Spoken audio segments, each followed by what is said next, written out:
Hello my dear மக்களே! இன்னைக்கான லைன கேட்போமா?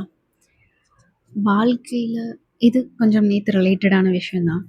யாருக்குமே வரக்கூடாத கொடுமையான விஷயம் என்னன்னா பசி.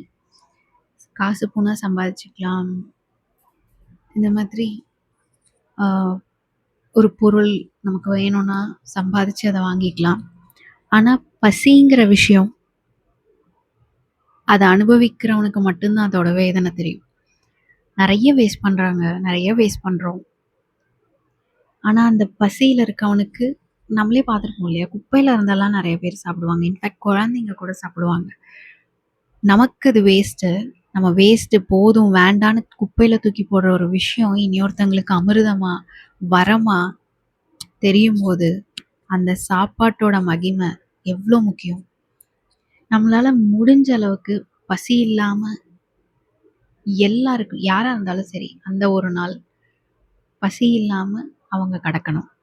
தினம்தோறும் நம்மளால முடிஞ்ச ஒரு சின்ன விஷயம் எதுவா வேணா இருக்கட்டுமே, பசியில்லா அதாவது பஞ்சமில்லா நாட்டை உருவாக்குவோன்ற மாரி தாங்க.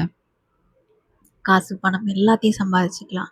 ஆனா இதெல்லாம் எதுக்கு பண்றோம்? அந்த பசிக்காக தானே, அந்த அரைஜான் வயிறுக்காக தானே. பசி இல்லாத சமூகத்தை உருவாக்கணும். பசியில யாருமே கஷ்டப்படக்கூடாது. அது ரொம்ப கொடுமையான விஷயம்ல. நெனைக்கும்போதே இனி எவ்வளவோ பண்ண வேண்டியது இருக்கு. இனியும் எவ்வளவோ டெக்னாலஜி வளர்ந்தாலும் அந்த டெக்னாலஜி பசியாத்தாதுல்ல. சிந்தித்து செயல்படுவோம்.